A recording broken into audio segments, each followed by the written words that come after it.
Bom dia, boa tarde, boa noite, boa madrugada. Vamos nessa aqui a nossa aulinha, mais uma, de segunda fase de direito do trabalho. No caso, nós vamos dar início aqui à nossa logística de evolução de lógica dentro das peças.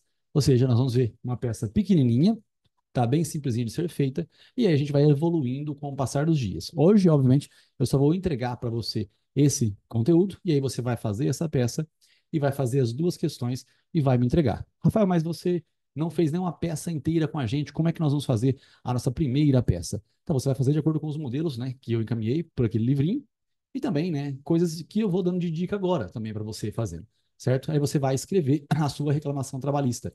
Não deixe de fazer, certo? Eu acredito que vocês já estão com os vademecums em mãos. Se não estiver com o vademecum em mãos, não tem problema mesmo assim. Você procura o conteúdo na internet, pessoal, tá? Usa a CLT, abra a CLT e pesquisa. É coisa simples que nós vamos ter para fazer a nossa primeira pecinha, tá? É bem pequenininha a nossa peça. O que que vai acontecer? Você tem que encontrar o seu caminho do processo. Você tem que saber que começa tudo, se começa com a reclamação trabalhista, vai para a vara do trabalho, na qual o servidor vai encaminhar para outra parte, no caso, né, preparar o reclamado, preparar a sua defesa, para que depois eles estejam presentes em uma audiência. Nessa audiência nós temos que ter a inaugural, a de instrução e depois a sentença. É claro que nós vamos começar aqui com a reclamação trabalhista, certo? Com a reclamação trabalhista. Existem algumas coisas que são básicas no direito do trabalho, como, por exemplo, o vínculo empregatício, certo? Se tiver o vínculo empregatício, por exemplo, pessoalidade, onerosidade, não eventualidade e subordinação, se nós tivermos presente isso aqui, nós vamos ter, sim, um vínculo empregatício. Existindo um vínculo empregatício,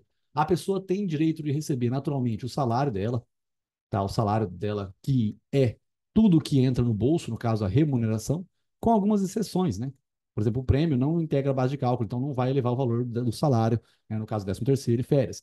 O que também não eleva-se o valor são algumas coisas dadas por mera liberalidade por parte do empregador, como, por exemplo, o auxílio, a alimentação, certo? O vale transporte, a saúde. Essas coisas não integralizam o de carro. No caso, saúde, é plano de saúde, plano odontológico, plano oftalmológico. Essas coisas não integralizam, não elevam o valor do salário. Então, nós temos a pessoalidade não é exclusividade, onerosidade não é trabalho gratuito, não é voluntário, não eventualidade pode ser de 15 em 15 dias, de 15 em 15 dias, por exemplo, é o segurança de uma boate. E a subordinação é uma subordinação jurídica, tá? Não é financeira. O cara que é empregado, ele pode ter mais dinheiro do que o próprio empregador. Então, você tem que verificar se a pessoa tem realmente o vínculo empregatício, que é baseado na pessoalidade, na onerosidade, na não eventualidade e na subordinação, tá? O salário dela, quanto é que ela recebe mensalmente, e aí, consequentemente, se ela recebe um valor, tem que ser igual ao 13º, tem que ser igual às férias, tá? A pessoa tem que receber isso daqui. As férias integrais é quando você completa 12 meses, o 13º integral também é quando você completa 12 meses. O proporcional é quando você ainda não completou os 12 meses, certo? Quando a pessoa é demitida, pessoal, quando a pessoa é demitida, a demissão ela pode ser sem justa causa, tá? Ela pode ser sem justa causa e ela pode ser também com justa causa, ou sem justa causa ou com justa causa.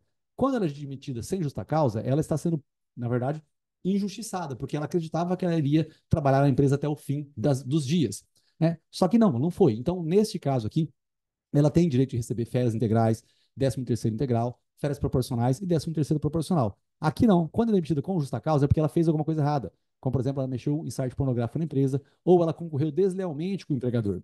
Ou quando ela, às vezes, perde a carteira de habilitação sendo um motorista. Então, ele é demitido com justa causa. Aqui, ele tem que ser punido empregado. Então, ele perde os proporcionais. Os proporcionais, ele não vai receber. Os proporcionais, a pessoa não vai receber. Correto? Então, isso aqui é mais ou menos aquilo que nós temos que ter em mente a respeito de algumas coisas, né? No caso, o vínculo empregatício, a remuneração integraliza a base de cálculo do salário para todos os efeitos, né? Tem algumas exceções, por exemplo, a gorjeta também não integraliza a base de cálculo, no caso de hora extra, DSR, aviso prévio e também adicional noturno. Ela não integraliza a base de cálculo. Então, isso aqui é o basicão. Quando você vai fazer a sua reclamação trabalhista, o ideal é que você tenha algumas coisas. Como, por exemplo, o que eu tenho que ter na minha reclamação trabalhista? Nunca pode faltar, nós já falamos a respeito disso, nunca pode faltar o pedido de notificação da parte contrária, procedência dos pedidos e produção de provas. Você tem que colocar isso na sua reclamação trabalhista. Então, você endereça para o juiz da causa. Nessa nossa primeira reclamação, não tem ali uma definição específica de qual que é o juízo da causa correto. Endereça para o juiz da causa, você faz a qualificação, aí você adentra naquela lógica de como que eu escrevo fato, fundamento, pedido. O que é o fato? O fato é o pedaço do enunciado que tem tudo a ver com aquilo que você está fundamentando. Então, você tem o fato, é a descrição do que aconteceu. O fundamento é o artigo da CLT que está em consonância com o fato descrito. É a subsunção do fato à norma. A norma é a premissa maior, o fato é a premissa menor, e depois você faz o seu pedido, tá? Então nós temos que fazer o endereçamento, a qualificação e a parte do direito, que é fato, fundamento e pedido, e aí você faz depois os requerimentos finais, que é a notificação da parte contrária, a produção de provas e a procedência dos pedidos. Feito isso, perfeito, tranquilo, você já fez a sua primeira reclamação trabalhista, tá? O que você tem que ter em mente também é que ninguém trabalha muitas horas por dia. Você até trabalha, mas no máximo são 8 horas diárias e 44 horas semanais. É o máximo que você pode trabalhar. Se exceder a isso, você tem direito a receber a hora de jornada extraordinária. Tudo bem? Beleza? Simples e fácil essas coisinhas que eu comentei, pessoal. Então, você vai ali, faz a sua pecinha agora, deixa ela pronta, amanhã eu já passo a correção, a hora que você acabar hoje.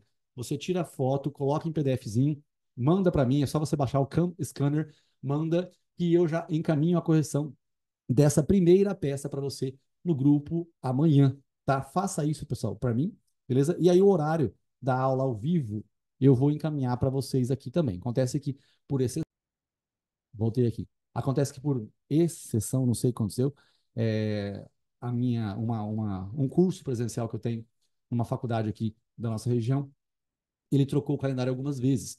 E aí, para mim, acabou ficando aqui em cima da hora, e isso raramente acontece, na verdade, acho que nunca aconteceu, e eu tenho que dar um jeitinho aqui de resolver. Mas isso não vai influenciar a carga horária de vocês, de maneira alguma. Aqui em Votuporanga, por exemplo, dia 8 de agosto, que é agora nessa quarta-feira, é feriado. Se você mora em outra cidade, para você não é feriado.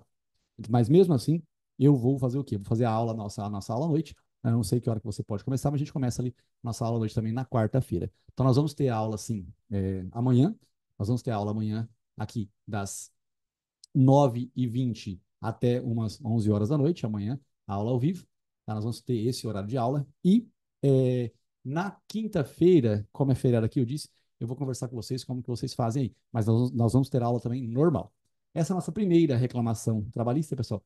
Deve ser feita nos ditames que eu acabei de comentar aqui agora. Você vai ler o enunciado, você vai fazer, você tem que entregar escrito. E a hora que vier a primeira vez, aí você vai ver como que fica legal quando eu faço a primeira correção.